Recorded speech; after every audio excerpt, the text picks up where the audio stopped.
الحمد للہ رب العالمین والصلاة والسلام علی اشرف الانبیاء وسید المرسلین نبینا محمد وعلی آلہ وصحبہ اجمعین ومن تبعہم بإحسان الی یوم الدین۔ سب سے پہلے ہر قسم کی تعریف، توصیف، تحمید، تقدیس، تمجید اللہ رب العالمین کے لیے لائق و زیبا ہے، جس نے اس بات کی توفیق عطا فرمائی کہ اس کی دین کی اور اس کے اتارے گئے نظام کی کچھ باتیں میں آپ لوگوں کے سامنے رکھوں۔ ابتداً ایک خوش فہمی جو غالباً بہت سارے لوگوں کے ذہن میں ہوگی وہ میں ختم کر دوں۔ آپ میں سے بہت سارے لوگ شاید یہ سوچ رہے ہوں گے کہ میں پردے کے موضوع پہ بات کرنے کے لیے آیا ہوں تو میرا خطاب عورتوں سے ہوگا، پردہ کرنا یہ عورتوں کا کام ہے اور پردہ یہ عورتوں کا موضوع ہے، تو اس کا خطاب اصل عورتوں سے۔ تو میں یہ خوش فہمی دور کر دوں کہ پردے کے حوالے سے پہلا خطاب آپ ہی لوگوں سے، مردوں سے پہلا خطاب ہے، کیونکہ عورت تو اصل میں محکوم ہے، وہ فرما برداری کرتی ہے مردوں کی۔ عورت ویسے ہی رہتی ہے جیسا مرد اس کو رکھنا چاہتے ہیں۔ اللہ رب العالمین نے مردوں کو قوام بنایا ہے۔ یہ زمانہ اگر بے پردگی کا زمانہ ہے، یہ زمانہ اگر فحاشی کا زمانہ ہے، یہ زمانہ اگر عریانیت کا زمانہ ہے، تو ان ساری برائیوں کی جتنی حصے دار عورت ہے اس سے بڑے حصے دار مرد ہیں، کیونکہ عورت ہر زمانے میں مردوں کے تابع رہی ہے۔ جب تک مردوں نے اس کو گھر کے اندر رکھا، پردے میں رکھا، چھپا کر کے رکھا، تب تک وہ چھپی رہی، اور جب مردوں نے چاہا کہ اب وہ گھر سے باہر نکلے، اب وہ پردہ ترک کر دے، اب وہ محفلوں کی زینت بن جائے، اب وہ بازاروں کی زینت بن جائے، تو وہ اس نے پردہ ترک کر دیا۔ اس لیے پہلا خطاب میرا مردوں سے ہی۔ اللہ رب العالمین نے بھی قرآن مجید کے اندر جہاں عورت کے لیے حجاب کا حکم نازل کیا اور اس بات کا حکم نازل کیا کہ عورت زینت چھپا کر کے رکھے، وہاں اللہ رب العالمین نے پہلا خطاب مردوں سے کیا اور ان سے کہا گیا کہ تم اپنی نظریں جھکا کر کے رکھو، اپنی شرمگاہوں کی حفاظت کرو۔ پھر عورتوں سے کہا گیا کہ تم اپنی نظر جھکا کر کے رکھو، اپنی شرمگاہوں کی حفاظت کرو اور اپنی زینتوں کو چھپا کر کے رکھو۔ تو آج اگر فحاشی کا زمانہ ہے، آج اگر برائی کا زمانہ ہے، تو اس کے بڑے ذمہ دار ہم خود مرد ہیں۔ آدمی اگر چاہ لے، کسی معاشرے اور سماج کے مرد اگر چاہ لے کہ عورت بے پردہ نہ ہو تو بے پردگی ختم ہو جائے گی۔ میں ان لوگوں میں سے نہیں ہوں جو یہ کہتے ہیں کہ عورتوں کی طرح مردوں کو بھی پردہ کرنا چاہیے، اسلام نے مردوں کے لیے بھی حجاب نازل کیا، نہیں۔ جو لوگ یہ بات کہتے ہیں کہ عورت مردوں کے لیے بھی حجاب ہے، مرد کو بھی پردہ کرنا چاہیے، وہ شریعت کی صحیح ترجمانی نہیں کرتا۔ اللہ رب العالمین نے حجاب عورتوں کے لیے ہی نازل کیا ہے، لیکن اللہ رب العالمین نے مرد کو قوام بنایا ہے، مرد کو ذمہ دار بنایا ہے، عورت پر اس کو حکمرانی طاقت کے اعتبار سے اس کو قوت بخشی ہے، عورتوں کو مردوں کے ماتحت کیا ہے، شرعی اعتبار سے بھی، سماجی اعتبار سے بھی۔ انسانی سماج میں کبھی کوئی تاریخ کے کسی ایک کونے میں کسی ایسے معاشرے کی نشاندہی نہیں کی جا سکتی جہاں عورتیں مردوں پر قوام۔ ہمیشہ مرد ہی قوام رہے ہیں، گھر کے سربراہ، معاشرے کے سربراہ ہر زمانے میں مرد رہے۔ تو اگر مرد اپنی اصلاح کر لیں تو بے پردگی ختم ہو جائے گی، کیونکہ عورتیں مردوں کے تابع ہوتی ہیں۔ تو میرا پہلا خطاب، آپ یہ نہ سمجھیں کہ یہ کیونکہ پردے کے موضوع پر خطاب ہونے والا ہے تو اس لیے اس کی مخاطب عورتیں ہیں اور آپ جو ہے ضمنی طور پہ صرف ثواب کے اصول کے لیے یہاں پر بیٹھے۔ پہلا خطاب آپ ہی لوگوں سے، اور آپ سے خطاب پردہ کرنے کا نہیں ہے، پردہ اٹھانے کا ہے۔ آپ سے میں پردہ کروانا نہیں چاہتا ہوں، بلکہ کچھ پردے جو گرے ہوئے ہیں اس کو اٹھوانا چاہتا ہوں۔ پردے جو ہماری غیرت پر پڑے ہوئے ہیں، پردے جو ہماری عقل پر پڑے ہوئے ہیں، پردے جو ہماری نگاہوں پر پڑے ہوئے ہیں، مردوں کو چاہیے کہ وہ ان پردوں کو اٹھائے، اپنی غیرت کو زندہ کرے۔ علامہ اکبر الہ آبادی کا ایک شعر ہے، وہ کہتے ہیں بے پردہ نظر آئی جو کل چند بیویاں، اکبر زمین پہ غیرت قومی سے گڑ گیا. کل انہوں نے کہا کہ کچھ بیویاں مجھ کو، عورتیں مجھ کو مسلمانوں کی بے پردہ نظر آئیں، تو میری غیرت نے اس بات کو گوارا نہیں کیا کہ میرے قوم کی عورتیں، مسلمان عورتیں بازار میں بے پردہ نکلیں. میں غیرت سے زمین میں گڑ گیا. زمین میں گڑ جانا کس کو کہتے ہیں؟ آدمی غیرت کی انتہا ہو جائے، میں زمین میں گڑ گیا غیرت سے. پوچھا جو ان سے آپ کا پردہ وہ کیا ہوا؟ پوچھا جو ان سے آپ کا پردہ وہ کیا ہوا؟ کہنے لگی کہ عقل پہ مردوں کے پڑ گئے. میں نے ان سے پوچھا کہ وہ پردہ آپ کیا کرتی تھی کسی زمانے میں، وہ پردہ آپ نے کیا کیا؟ انہوں نے کہا ہم نے نکال کے عقل مردوں کی عقل پہ ڈال دی. بے پردگی اس وجہ سے نہیں ہے کہ عورتیں بے پردہ ہو گئیں، بے پردگی اس وجہ سے کہ ہم نے اپنی عورتوں کو بے پردہ ہونے کی اجازت دے دی.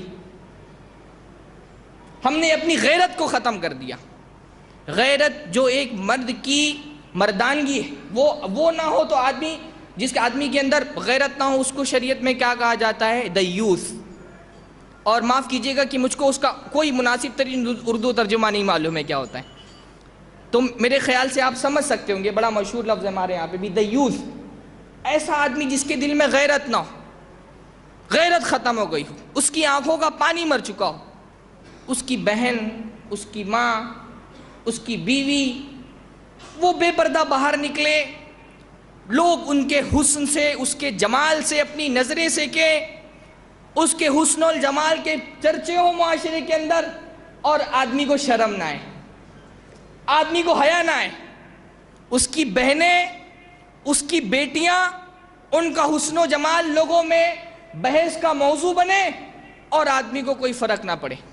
ایسے آدمی کو شریعت کی نگاہ میں کیا کہا جاتا ہے؟ دیوس. جس کو اپنے گھر والوں کی برائی سے کوئی فرق نہیں پڑتا. تو بڑا مسئلہ یہ نہیں ہے کہ عورتیں بے پردہ ہو گئی، بڑا مسئلہ یہ ہے کہ ہم نے عورتوں کو بے پردگی کی اجازت دے دی. آدمی اگر تہیہ کر لے، آدمی اگر اس بات کا ارادہ پختہ کر لے کہ وہ عورتوں کو بے پردہ نہیں ہونے دے گا، کوئی عورت بے پردہ نہیں ہوگی. عورتیں ہماری تابع ہیں، ہمارے نان و نفقے پہ زندہ رہتی ہیں. ہم اگر یہ تہیہ کر لیں کہ عورت بے پردہ نہ ہو تو عورت بے پردہ نہیں ہو سکتی. اسلام میں پردے کی، غیرت کی بڑی اہمیت ہے. غیرت آدمی کی زندہ ہو، اس کی بڑی اہمیت ہے. اللہ رب العالمین غیرت والا ہے. اللہ کے رسول صلی اللہ علیہ وسلم غیرت کرنے والے تھے. اللہ کی نبی نے فرمایا ہر مومن غیرت والا ہوتا ہے. مومن کی صفت ہے کہ وہ غیرت والا ہو. حضرت سعد رضی اللہ تعالیٰ عنہ ایک مرتبہ انہوں نے اللہ کے نبی صلی اللہ علیہ وسلم سے کہا، اللہ کے نبی صلی اللہ علیہ وسلم اگر میں کسی آدمی کو دیکھوں کہ وہ میری عورت کے ساتھ بدکاری کر رہا ہے، میری بیوی کے ساتھ بدکاری کر رہا ہے، تو کیا میں کچھ لوگوں کو بلانے جاؤں گا کہ میں ان کو لے کر کے آؤں اور ان کو دکھاؤں تم گواہ بنو میری عورت بدکاری کر رہی ہے؟ اللہ کے نبی صلی اللہ علیہ وسلم میں تو اس کا بھی انتظار نہیں کروں گا کہ اپنی تلوار تیز کروں، میں تو اس کو بغیر تیز کی تلوار سے قتل کر دوں گا. اگر میں کسی مرد کو دیکھوں کہ وہ میری عورت کے ساتھ، میں تو ان کو بغیر تلوار تیز کی ان کو قتل کر دوں گا. صحابہ کرام نے تعجب کیا حضرت سعد کی غیرت پہ. اللہ کے نبی صلی اللہ علیہ وسلم نے فرمایا اتعجبون من غیرت سعد، تم کو سعد کی غیرت پر تعجب ہے؟ واللہ لأنا اغیر منہ، اللہ کی قسم میں سعد سے بھی زیادہ غیرت مند ہوں. واللہ اغیر منی، اور اللہ رب العالمین مجھ سے بھی زیادہ غیرت مند ہے. لیکن وہ رحم کرنے والا ہے، اس لیے وہ بندوں کو توبہ کرنے کا وقفہ دیتا ہے. اس لیے اللہ رب العالمین نے ہر قسم کی فحاشی کو حرام کر کے رکھا. مسلمان کے اندر غیرت ہونی چاہیے. مسلمان کیسے یہ برداشت کر سکتا ہے کہ اس کی بہن، اس کی بہویں، اس کی بیٹیاں، اس کے گھر کی خواتین حسن و جمال کر کے خوبصورتی کے ساتھ بازاروں میں چلے اور باہر کے لوگ ان کی خوبصورتی سے اپنی شہوت پوری کریں، اپنی نظریں سینکیں، اور ان کی بہن اور بیٹیاں لوگوں کے درمیان میں بحث کا موضوع بنے. مسلمان کبھی اس کو برداشت نہیں کر سکتے. مسلمان کی غیرت تو اعلیٰ درجے کی غیرت ہونی چاہیے. وہ غیرت والے نبی کی امت. وہ مسلمانوں کی غیرت کا کیا علامہ ہے؟ آپ دیکھیں صحیح بخاری کی غالباً روایت ہے، صحیح بخاری کی روایت. اللہ کے نبی صلی اللہ علیہ وسلم کہتے ہیں کہ ایک رات مجھ کو خواب میں جنت دکھا، جنت میں نے دیکھی خواب کے اندر. خواب میں مجھ کو جنت دکھائی گئی. جنت میں ایک بڑا خوبصورت محل دکھایا گیا. جنت میں ایک بڑا خوبصورت محل دکھایا گیا. اس محل کے باہر میں نے خوبصورت عورت کو دیکھا جو وضو بنا رہی ہے، ہاتھ منہ دھو رہی ہے، وضو بنا رہی ہے. میں نے اس کو دیکھا اور پوچھا کہ یہ کس کا محل ہے، یہ کس کا محل ہے، اتنا خوبصورت محل اور باہر ایک عورت جو ہے حور ہے. مجھ سے کہا گیا یہ عمر ابن الخطاب کا محل ہے، حضرت عمر رضی اللہ تعالیٰ عنہ کا محل ہے اور یہ ان کی حور ہیں. اللہ کے نبی صلی اللہ علیہ وسلم نے کہا جیسے ہی مجھ کو پتا چلا کہ یہ حور حضرت عمر ابن الخطاب کی ہے، میں نے فوراً نظر پھیر لی. فذکرت غیرتہ، میں نے حضرت عمر بن خطاب کی غیرت یاد کر لی. حضرت عمر بن خطاب بہت غیرت مند ہے، میں نے ان کی غیرت یاد کر کے کہ ان کی حور ہے تو مجھ کو نہیں دیکھنا چاہیے، میں نے اپنی نظر پھیر لی. صحیح حدیث. فبکا عمر، حضرت عمر رضی اللہ تعالیٰ عنہ رونے لگے اور کہا علی کا غارو یا رسول اللہ، اللہ کے نبی صلی اللہ علیہ وسلم کیا میں آپ پر غیرت کروں گا؟ یہ مسلمان کی غیرت ہوتی، یہ مسلمان کی غیرت ہوتی. اللہ کے نبی صلی اللہ علیہ وسلم سید ولد آدم. بہت سارے لوگ کہتے ہیں نا، بہت سارے لوگ کہتے ہیں ہم تو دل کا پردہ کرتے ہیں، ہمارے دل صاف ہے، پردہ کرنے کی ضرورت ان کو ہے جن کے دل خراب ہو. اللہ کے نبی صلی اللہ علیہ وسلم سے پاک دل والا اس دنیا میں کون پیدا ہوا؟ اللہ کے نبی سے پاک دل والوں کو اس کائنات میں پیدا ہو. اللہ کے نبی صلی اللہ علیہ وسلم کا معاملہ یہ ہے کہ اللہ کے نبی صلی اللہ علیہ وسلم حضرت عمر کی غیرت کا خیال رکھتے ہوئے وہ حور جو جنت میں ان کو ملنے والی اس کو نہیں دیکھتے، چہرہ پھیر لیتے. غیرتوں کا مر جانا بہت بڑا فقدان ہے. مسلمان اپنی عزت کے لیے، اپنی غیرت کے لیے جان تک دے سکتا ہے. آج ہم نے اپنی عزتیں بازاروں میں بیچ دی ہیں، ان پر باتیں ہوتی ہیں.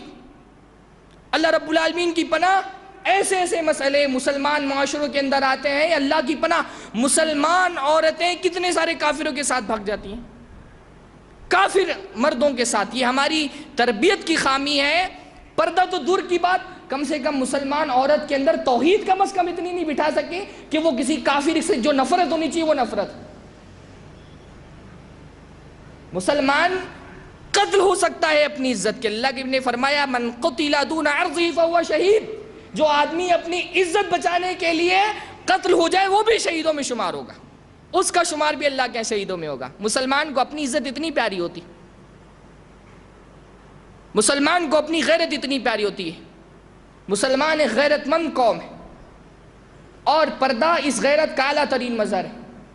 کہ ہماری خواتین اللہ نے جن کو حسن دیا ہے، جمال دیا ہے، ان کا حسن، ان کا جمال صرف ان کے شوہروں تک محدود رہیں. صرف شوہر کو اجازت ہو کہ وہ اپنی بیوی کے حسن اور جمال سے فائدہ اٹھائے. کوئی بازارو شے نہیں ہے، وہ اس کا ایک مقام ہے، وہ ایک قیمتی چیز ہے، لہٰذا اس کو بازار میں لا کر کے اس کی نمائش کرنا یہ ہمارا. حضرت علی رضی اللہ تعالیٰ عنہ ان کا ایک قول ہے، وہ کہتے ہیں الا تغارون، کیا تم کو کوئی غیرت نہیں لگتی؟ تم کو شرم نہیں آتی ہے؟ تمہاری عورتیں بازاروں میں جاتی ہیں، مردوں کے بیچ میں جاتی ہیں، تمہاری عورتیں مردوں کو دیکھتے ہیں، مرد تمہاری عورتوں کو دیکھتے ہیں. الا تغارون، کیا تمہارے اندر غیرت نہیں ہے؟ کیا تمہارے آنکھوں کا پانی خشک ہو گیا ہے؟ تو میرے بھائیوں، پہلا خطاب، پہلی ذمہ داری ہم مردوں کی ہے کہ ہم پردے کو نافذ کرنے کی کوشش کریں.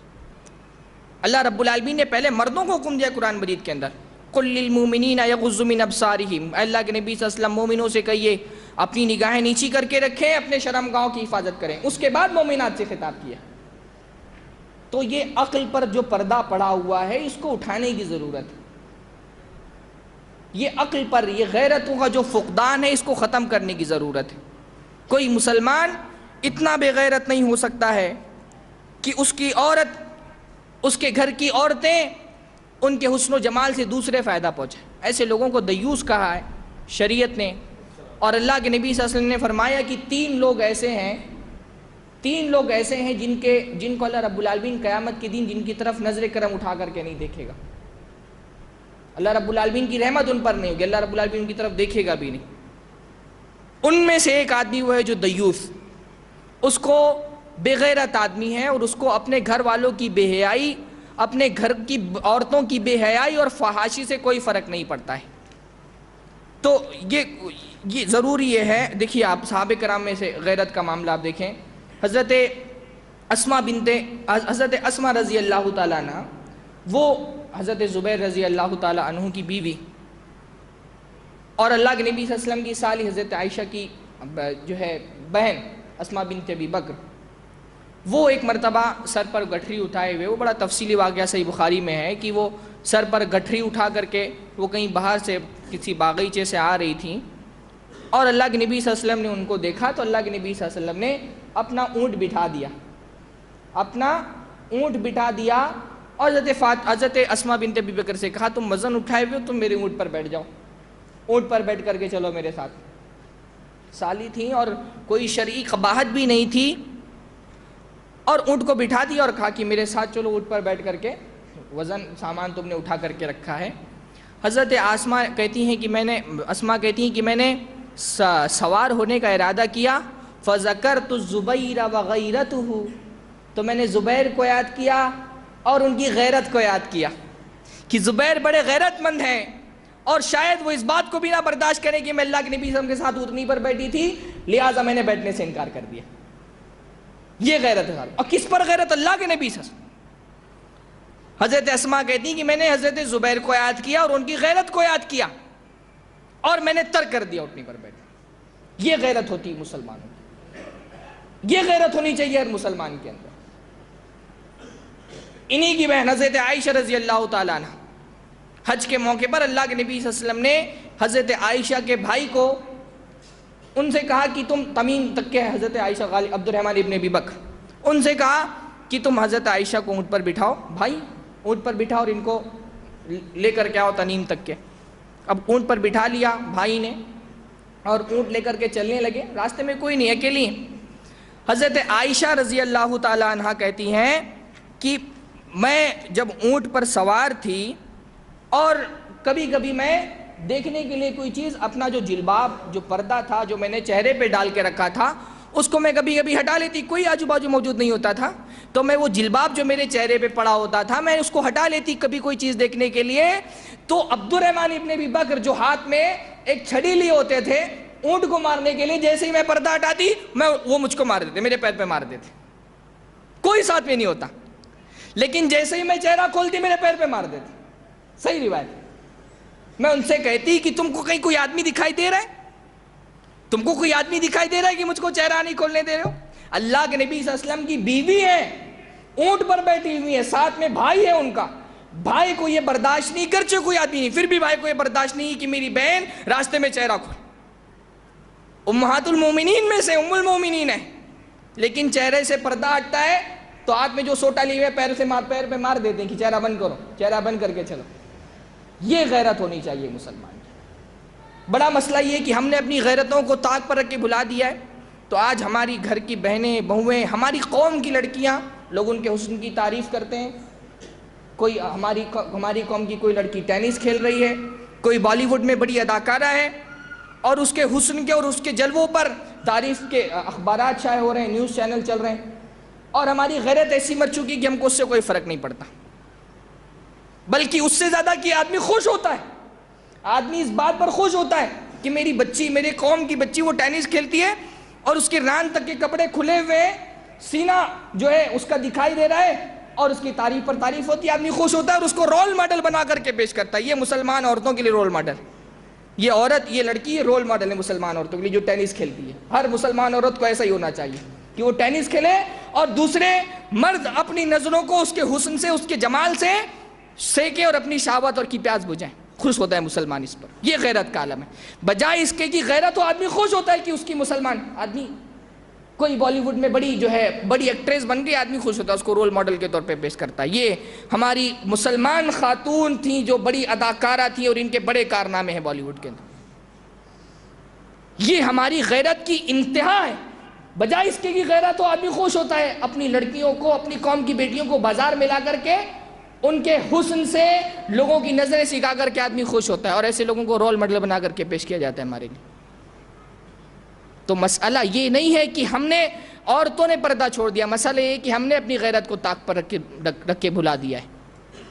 اس لیے میں کہتا ہوں آدمی قوام ہے۔ دیکھیے آپ پوری تاریخ کا مطالعہ کریں، مردوں نے جب تک کہ عورتوں کو گھر کے اندر رکھا، ان کو گھر میں ان کا دائرہ متعین کر دیا، گھر کے اندر ان سے پردہ کرائے، تب تک وہ پردے میں رہی۔ جب مردوں نے تحریک شروع کی، صنعتی انقلاب آیا، اور پھر یہ کی ضرورت پڑی لوگوں کی، تو یہ کہا گیا خواتین کو باہر نکالا گیا، مردوں نے گھر سے باہر نکالا خواتین کو کہ ہم کو افرادی قوت کی ضرورت ہے، صنعت کا کاروبار بڑھ گیا ہے، کمپنیاں بڑی بڑی کھل گئی ہیں، اب مرد کافی نہیں ہے کام کرنے کے لیے، ہم کو اپنی معیشت بڑھانا، اس لیے عورتوں کو بھی گھر سے باہر نکالو۔ عورتوں کو باہر نکالا گیا۔ پھر جب عورتیں کمانے لگیں، پیسہ ہاتھ میں آیا، تو پھر اس کے بعد آزادی نسواں کی تحریک شروع ہوئی۔ مردوں نے عورتوں کو باہر نکالا ہے، عورتیں خود اپنی مرضی سے باہر نہیں نکلی، اور باہر نکل کے آج کس مقام اور معاشرے پر پہنچا دے گی۔ آج کیا حیثیت ہے عورت کی؟ عورت ایک شو پیس کی طرح ہے، بس شو پیس، ہر اچھی بری چیز کے سامنے لگا دی جاتی ہے۔ کوئی چیز آپ دیکھیں، اشتہارات دیکھیں، شہروں میں اشتہارات دیکھیں، اخبارات میں اشتہار دیکھیں، کوئی پروڈکٹ بیچنا ہو، اس کا کوئی تعلق خاتون سے ہو نہ ہو، ایک خاتون کی تصویر ضرور اس پروڈکٹ کے ساتھ ہوگی، گرچہ وہ خاص مردوں کا استعمال کرنے والا ہی سامان کی نہ، اس میں بھی کہ ایک عورت کو بطور جو ہے شو پیس کے ساتھ میں کھڑا کر دیا جاتا ہے، تاکہ آدمی اس کی نظر سے اس کے حسن سے اپنی نظریں سیکھے، اور اسی کے ساتھ پروڈکٹ کی تشہیر بھی ہوتی رہے۔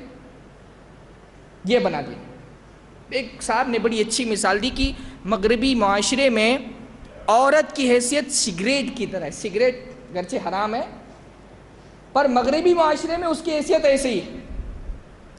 وہ جب تک اس کے اندر تماکو ہے، جب تک اس کے اندر نشہ ہے، تب تک تو آدمی ہونٹوں پر لگا کر کے رکھتا ہے، اور جب تماکو ختم ہو گیا تو زمین پہ پھینکا اور پیر کے نیچے کچل دیا۔ آج عین یہی حالت عورت کی ہے مغربی معاشرے۔ جب تک وہ جوان ہے، جب تک اس کا حسن ایسا ہے کہ لوگ اس سے فائدہ اٹھاتے رہے، تب تک تو بڑے اس کے چرچے، بڑے اس کو آفر پہ آفر مل رہے ہیں، بڑی بڑی کمپنیاں اس کو سائن کر رہی ہیں۔ اور جب یہ حیثیت ختم ہو گئی تو وہ اس کی موت کس حالت میں آتی ہے یہ بھی کوئی اس کے کمرے میں دیکھنے نہیں آتا۔ آپ اخبارات پڑھتے ہیں، اخبارات پڑھیے، آپ دیکھیے ایسی عورتیں فلمی دنیا کی جو اپنے زمانے میں بڑی جو ان کے چرچے تھے، بڑی بڑی ہیروئنز تھیں، ان کی موت اس حالت میں آئی کہ گھر میں جب ان کی لاش سڑ گئی تو پڑوسی کو پتہ چلا کہ فلانی مر گئی ہے، اور میونسپلٹی والے اٹھا کر کے لے کے گئے۔ یہ حالت آج مغربی معاشرے نے عورت کی کر دی، اور اسلام پر الزام ہے کہ اسلام عورتوں پہ ظلم ڈھانے والا ہے۔ مشتاق احمد یوسفی غالباً یا جاوید چودھری، مجھ کو نام یاد نہیں آ رہا ہے، پاکستان کے ایک بڑے کالم نگار ہیں۔ وہ اپنے کسی یورپ کے ایک سفر کا واقعہ بیان کرتے ہیں کہ میں کسی سفر پہ گیا، میں نے وہاں پر مشاہدہ کیا کہ عام طور پہ جو کمتر درجے کے کام ہوتے ہیں وہ سب عورتیں انجام دیتی ہیں۔ ویٹر کا کام ہے، جوتے پالش کرنے کا کام ہے، اس معاشرے میں بہت ساری عورتیں یہی سب کام کرتی ہیں۔ وہ کہتے ہیں میں نے سڑک کنارے ایک عورت کو دیکھا جو بوٹ پالش کر رہی تھی، جوتے پالش کرتی تھی۔ میں اس کے پاس گیا، اس نے مجھ سے پوچھا کہ تم کہاں سے آئے ہو؟ میں نے اس کو بتایا میں پاکستان سے آئی ہوں، پاکستان کے رہنے والے وہ کالم نگار ہیں۔ اس عورت نے کہا کہ میں نے سنا ہے پاکستان میں عورتوں پہ بڑا ظلم ہوتا ہے، ان کو گھروں میں قید کر کے رکھا جاتا ہے، ان کو آزادی نہیں حاصل ہے، یہ تو بہت بری بات ہے۔ بوڑھی عورت تھی، جوتا پالش کر رہی تھی، اس نے کہا یہ تو بہت بری بات ہے، میں نے سنا ہے تمہارے یہاں پر عورتوں کو قید کر کے رکھا جاتا ہے گھروں کے اندر، ان کو گھروں سے باہر نکلنے کی اجازت نہیں ہے۔ انہوں نے کہا اماں جان، آپ کی جو عمر ہے، آپ کی عمر کی عورتیں ہمارے یہاں پر اس کا کیا حالت ہوتی ہے؟ اگر آپ ہمارے یہاں پر ہوتی تو کیا معاملہ ہوتا آپ کے ساتھ؟ آپ ایک آرام کرسی پر آرام کر رہی ہوتی، اور آپ کی بہویں، آپ کے پوتے اور پوتیاں دن رات آپ کی خدمت میں لگی رہتی۔ یہاں آپ کی کیا حالت ہے؟ آپ جوتے پالش کر رہی، سڑک کنارے بیٹھ کر کے جوتے پالش کر رہی۔ آپ ان اقوام کے حالات پڑھیں، بوڑھے لوگوں کے لیے جو ہے اولڈ ایج ہاؤسز ہیں، بوڑھے لوگوں کو وہیں ڈال دیا جاتا ہے۔ کثرت سے ایسی عورتیں ہوتی ہیں جن کے بچے تو ہوتے ہیں لیکن ان بچوں کو اپنے باپ کا نام معلوم نہیں ہوتا ہے۔ کثرت ہے ایسی عورتوں کی، بن بیاہی مائیں، ان کی شادی نہیں ہوئی، لیو ان ریلیشن شپ ہے، کوئی مرد آیا، اس نے تعلق قائم کیا، تعلق قائم کرنے کے بعد وہ گمنام ہو گیا، بچہ ہوا، بچے کو خود نہیں معلوم اس کا باپ کون ہے۔ اب جب ایسا بچہ وہ اپنی عمر کو ایک حد میں جوان ہوا، اس کو اپنا باپ کا پتہ ہی نہیں ہے، ماں کی کیا پرواہ کرے گا، اس کو لے جا کر کے ڈال دیا بڑھاپے کھانے۔ یہ حالت ہے وہاں پہ۔ اسلام نے پردے کے ذریعے سے عورت کو بند نہیں کیا، اس کو قید نہیں کیا، اس کی عزت کی ہے، اس کی تکریم کی ہے، اس کو بڑھایا ہے۔ کسی چیز کو کوئی چیز جتنی قیمتی ہوتی ہے اتنا ہی آدمی اس کی حفاظت کرتا ہے نا۔ چیز جتنی قیمتی ہوتی ہے اتنی اس کی حفاظت کی جاتی ہے. بھائی آدمی کے پاس 10 روپے کا نوٹ ہے، اس کو ہاتھ میں لے کے بھی گھوم سکتا ہے کوئی، اس کو فرق نہیں پڑتا. 100 روپے کا نوٹ ہے تو اس کو وہ جیب میں رکھے گا سنبھال کر کے. 1000 کا نوٹ ہے تو اس کو ایک دم چور جیب میں رکھے گا کیونکہ زیادہ قیمتی ہے. اور بڑی اس کے پاس 1-1.5 لاکھ روپے ہے تو بینک میں لے جا کر کے اس کو جمع کرے گا. اور اگر اس کے پاس ہیرے ہیں کروڑوں روپے کے تو اور اس کی حفاظت کرے گا، اس کو لے جا کر کے لاکر میں بند کر کے رکھے گا کیونکہ اس کی قیمت زیادہ ہے. چھپایا کس چیز کو جاتا ہے؟ جو قیمتی ہوتی ہے. کسی آدمی کو آپ دیکھیں گے وہ کروڑ روپے کے ہیرے آرام سے جیب میں لے کر کے گھومتا ہے، کہیں پہ بھی جاتا ہے آتا ہے. جو چیز جتنی زیادہ قیمتی ہوتی ہے اتنا ہی اس کو چھپایا جاتا ہے. عورت کو اس لیے نہیں چھپایا گیا کہ اس کو قید کرنا مقصود ہے. عورت کو اس لیے چھپایا گیا ہے تاکہ اس کی حفاظت کی جائے. اسلام اس کو بڑا قیمتی مقام دیتا ہے، بڑا اونچا درجہ دیتا ہے. بعض معاملات میں تو وہ درجہ مردوں کو بھی حاصل نہیں. اسلام نے بعض معاملات میں جو مرتبہ جو مقام عورت کو دیا ہے وہ مردوں کو بھی حاصل نہیں ہے. بیٹیوں کی تربیت کی جو فضیلت اللہ کے نبی صلی اللہ علیہ وسلم نے طے کی وہ مردوں کی نہیں. آدمی 2 بیٹیاں 3 بیٹیاں اگر ان کی اچھی تربیت کرے، ان کی اچھی پرورش کرے، ان کی شادی کرا دے اور اس کے بعد اس کی موت ہو جائے تو وہ اللہ کے نبی صلی اللہ علیہ وسلم کے ساتھ جنت میں ہوگا. اللہ کے نبی نے فرمایا یہ فضیلت کسی لڑکے کی تربیت میں تو نہیں ہوئی. ماں کو جو مقام اللہ نے دیا ہے وہ باپ کو نہیں دیا. اللہ کے نبی صلی اللہ علیہ وسلم سے آ کر کے ایک صحابی نے پوچھا اللہ کے نبی صلی اللہ علیہ وسلم میرے حسن اخلاق کا سب سے زیادہ مستحق کون ہے؟ اللہ کے نبی صلی اللہ علیہ وسلم نے فرمایا امک، تمہاری ماں. پھر پوچھا اللہ کے نبی اس کے بعد؟ اللہ کے نبی نے فرمایا امک، تمہاری ماں. پھر پوچھا اس کے بعد؟ کہا امک، تمہاری ماں. چوتھی مرتبہ پوچھا تو کہا تمہارا باپ. یہ عزت، یہ تکریم، یہ مرتبہ اور یہ فضیلت اللہ رب العالمین نے عورت کو دی ہے. تو پردہ یہ اس لیے نہیں کہ عورت کو قید کر دیا جائے. پردہ اس لیے ہے تاکہ عورت کا عزت، اس کا اعزاز، اس کی تکریم بڑھائی جائے. یہ اس کا مقصد ہے. دیکھیے میں نے اس بارے میں بہت غور کیا اور کیونکہ وقت بہت کم ہے تو میں بڑی اختصار کے ساتھ کچھ باتیں آپ لوگوں کے سامنے رکھوں گا. ہمارے یہاں پر پردے کے حوالے سے عام طور پہ 4 قسم کے لوگ پائے جاتے ہیں مسلمانوں کے اندر. غیر مسلمین کو تو چھوڑ دیں، وہ یہ بحث کا موضوع ہی نہیں ہے ان کے لیے. 4 قسم کے لوگ ہوتے ہیں مسلم معاشرے میں پردے کے حوالے سے. پہلا طبقہ ایک بڑا جو ہے ہائی سوسائٹی کا، بہت زیادہ جو ہے پڑھا لکھا طبقہ، جس کو ممکن ہے اس میں سے بہت سارے لوگ جمعہ بھی نہیں پڑھنے آتے ہوں، نام کے مسلمان ہیں، شاید عید پڑھ لیتے، نماز پڑھ لیتے ہوں عید وغیرہ کی. وہ ایک طبقہ تو وہ ہے اس کے نزدیک یہ سب دقیانوسی چیزیں، پرانے خیالات کے لوگ. ان کو سمجھتے ہیں کہ پردہ کرنے والے یہ پرانے خیالات کے لوگ ہیں. ہم جدید تہذیب اور جدید زمانے کے لوگ ہیں اور جدید زمانے میں پردے جیسی کسی چیز کی ضرورت نہیں ہے. ایک طبقہ ان لوگوں کا ہے. میرے خیال سے ہم میں سے اللہ رب العالمین سے امید ہے کہ ہم میں سے کوئی آدمی ان لوگوں میں سے نہیں ہوگا جو یہ سمجھتا ہوگا کہ پردہ غیر ضروری چیز ہے، پرانے خیالات کی چیزیں. دوسرے قسم کے لوگ وہ ہیں جو پردے کی اہمیت کو مانتے ہیں، دین میں اس کے مقام کو مانتے ہیں، لیکن عملاً اس پر عمل پیرا نہیں، عملاً پردہ کرنے والے نہیں ہیں. ممکن ہے ہم میں سے کچھ لوگ ہوں لیکن مجھ کو امید ہے کہ بہت کم اگر ہوں گے بھی تو. تیسری قسم کے لوگ جو بہت کثرت سے ہیں وہ ہیں جو پردے کے مقام کو بھی تسلیم کرتے ہیں اور اپنے حساب سے پردہ کرتے بھی. وہ یہی سمجھتے ہیں کہ ہم پردہ کر رہے ہیں لیکن اصلاً وہ پردے کا حق ادا نہیں کر رہے ہوتے. وہ یہ سمجھتے ہیں، ہم میں سے بیشتر لوگوں نے یہ سمجھ کر کے رکھا ہے کہ پردہ برقعے کا نام ہے، جسم پر ایک خاص قسم کے لباس ڈال لینے کا نام پردہ ہے. یہ کرے آدمی، بس نقاب پہن لے عورت، ایک کالے رنگ کا کپڑا پہن لے، بلکہ اب تو مختلف رنگ بھی ہو گئے، تو ایک کالے رنگ کا کپڑا پہن لے اور اسی کا نام پردہ ہے اور یہی سارا اسلام کا مقصود ہے. یہ ہے پردے کے متعلق غلط فہمیاں. چوتھی قسم کے لوگ، بہت کم ایسے افراد ہیں جو پردے میں واقعتاً پردے کا حق ادا کرتے ہیں، جو اللہ رب العالمین نے پردے کا حق متعین کیا. اللہ رب العالمین نے قرآن مجید کی مختلف آیات میں پردے کا حکم دیا ہے. سورہ احزاب کی آیت نمبر 59 میں اللہ رب العالمین فرماتے ہیں یا ایھا النبی قل لازواجک وبناتک ونساء المؤمنین یدنین علیہن من جلابیبہن.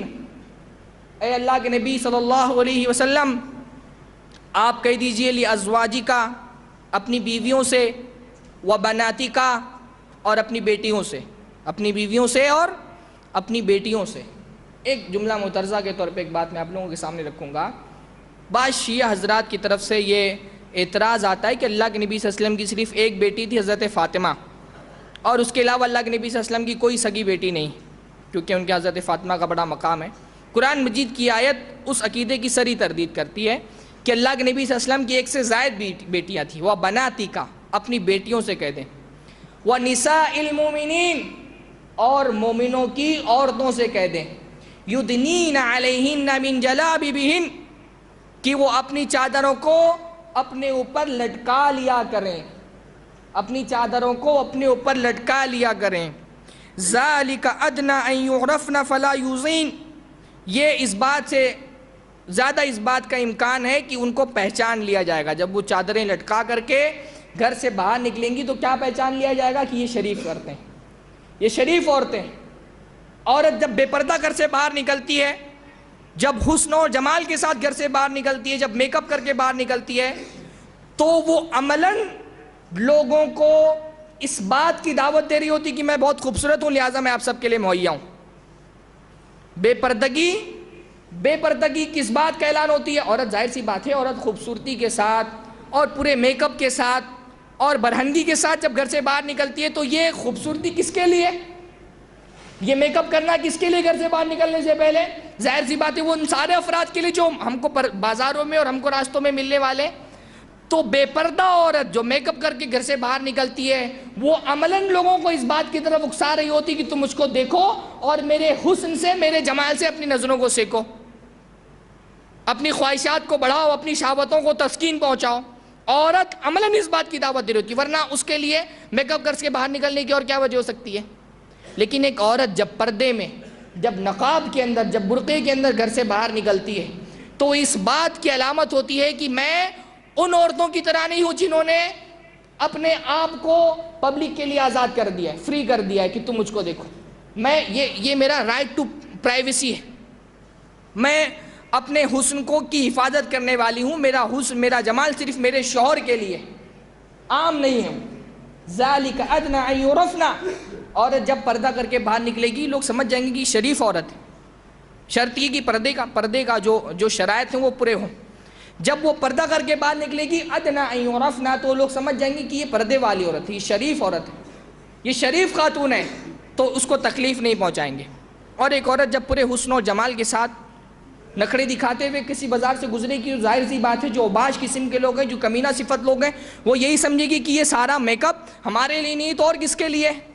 اگر یہ ساری خوبصورتی، یہ سارا حسن و جمال ہمارے لیے ظاہر نہیں کیا گیا تو اور کس کے لیے ظاہر کیا گیا ہے؟ تو ظاہر سی بات ہے ایسے لوگ اس حسن و جمال کا فائدہ اٹھانے کی پوری کوشش کریں گے اپنے طور پہ۔ پہلی آیت اللہ رب العالمین نے، اس لیے جب یہ آیت نازل ہوئی تو حضرت عائشہ رضی اللہ تعالیٰ عنہ فرماتی ہیں کہ اللہ رب العالمین مہاجرات کی عورتوں پر رحم کرے۔ جب یہ آیت ادنا اس کو کہتے ہیں، یہ آیت جب نازل ہوئی تو مہاجرین کی عورتیں اس طرح کپڑا باندھ کر کے گھر سے باہر نکلتی تھیں کہ ایسا لگتا تھا ان کے سر پہ کوے بیٹھے ہوئے، بڑی بڑی چادریں۔ حدیث کے اندر آتا ہے کہ امہات جو اللہ کے نبی صلی اللہ علیہ وسلم کے زمانے میں صحابیات نے اپنی چادروں کو پھاڑ پھاڑ کر کے اپنا برقع بنا لیا، اپنا نقاب بنا لیا، اور خوب لپیٹ کر کے سر پہ، اور اتنا کا مطلب ہوتا ہے لٹکانا۔ اسی لیے حضرت عبیدہ السلمانی ایک بڑے جلیل القدر تابعی ہیں، وہ اللہ کے نبی صلی اللہ علیہ وسلم کے زمانے میں ایمان لے آئے تھے، لیکن اللہ کے نبی صلی اللہ علیہ وسلم کو انہوں نے دیکھا نہیں۔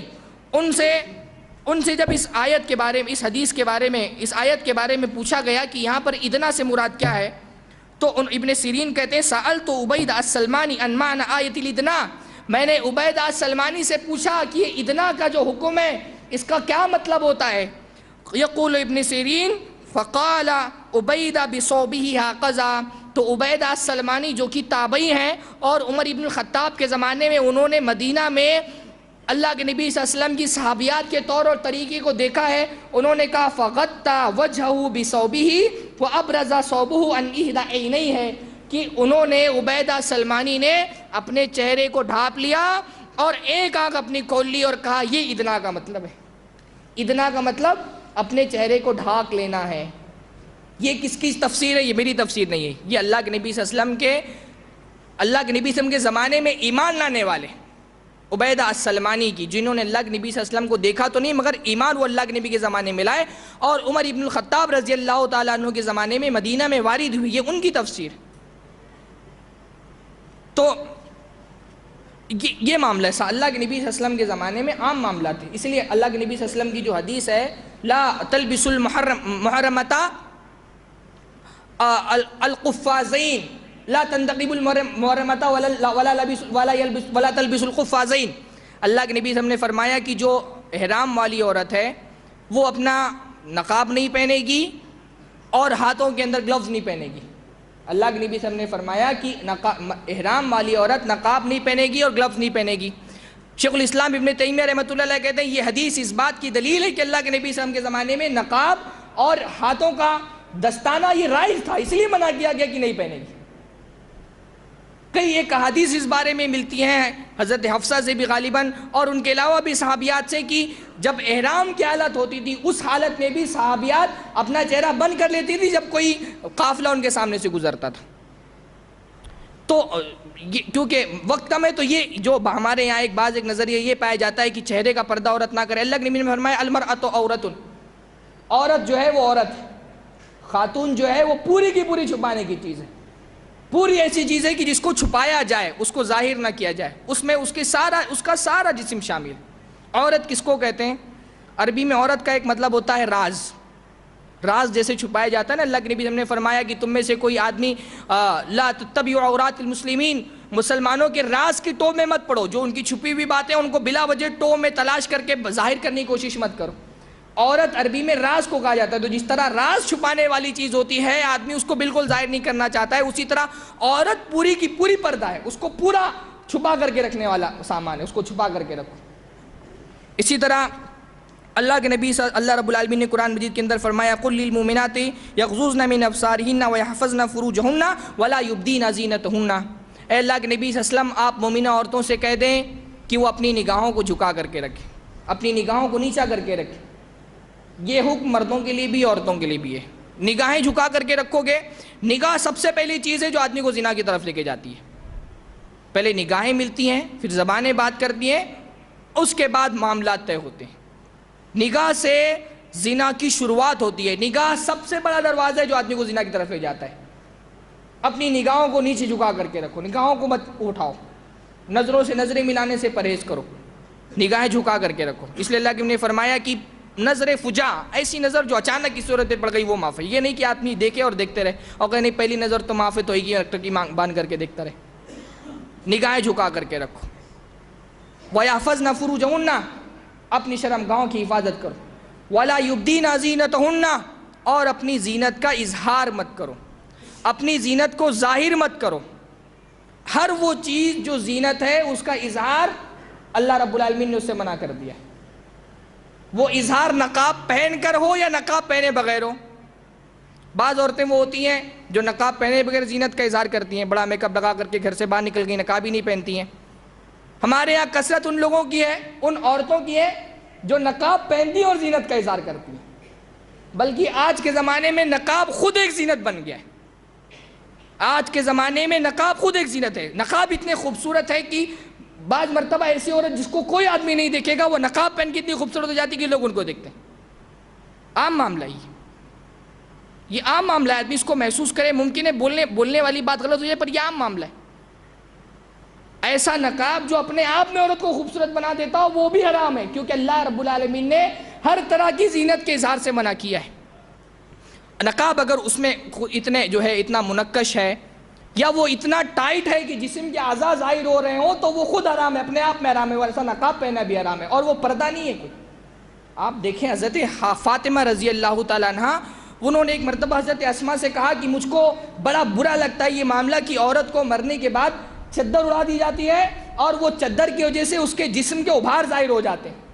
تو میں یہ نہیں چاہتی ہوں کہ مجھ کو ایسے چادر اڑا دی جائے جس سے میرے جسم کا ابھار ظاہر ہو جب مجھ کو قبرستان لے جایا جائے. حضرت اسماء نے کہا میں نے حبشہ میں ایک معاملہ دیکھا ہے کہ عورت کو مرنے کے بعد اس کے اوپر پہلے جو ہے کیا کہتے ہیں پتے رکھ دیے جاتے ہیں کھجور کے، اس کے بعد چادر اڑائی جاتی تو پتہ نہیں چلتا اس کے جسم کا اظہار کیا ہے. جسم ایسے برقعے پہننا جو اپنے آپ پہ جسم کو ظاہر کرتے ہیں. حضرت اسماء رضی اللہ تعالیٰ عنہ ایک بار جو ہے حضرت حفصہ رضی اللہ تعالیٰ عنہ ان کے پاس ایک مرتبہ ایک کپڑا آیا، وہ ایک مصر کا خاص قسم کا کپڑا ہوتا تھا. غالباً ان کی نظریں اس وقت چلی گئی تھیں، وہ دیکھ نہیں پا رہی تھی، تو انہوں نے کپڑے کو ایسے چھوا اور کہا کہ اس کو واپس کر دو، اس کو مجھ کو نہیں پہننا ہے۔ ان کے ساتھ جو ان کی خادمہ تھی انہوں نے کہا کہ لیکن یہ پتلا نہیں، یہ پتلا نہیں، یہ موٹا، اس سے جسم ظاہر نہیں ہوگا۔ انہوں نے کہا اگرچہ انہا لا تشف ولکن تصف، اگرچہ یہ اتنا باریک نہیں ہے کہ اس سے جسم کے اظہار جو ہے جسم کے اندر کی چیزیں ظاہر ہو جائیں، ولکنہا تصف، لیکن یہ جسم کی صفت بیان کر دیتا ہے، اتنا ٹائٹ ہے کہ جسم کے اعضاء ظاہر ہو جاتے ہیں۔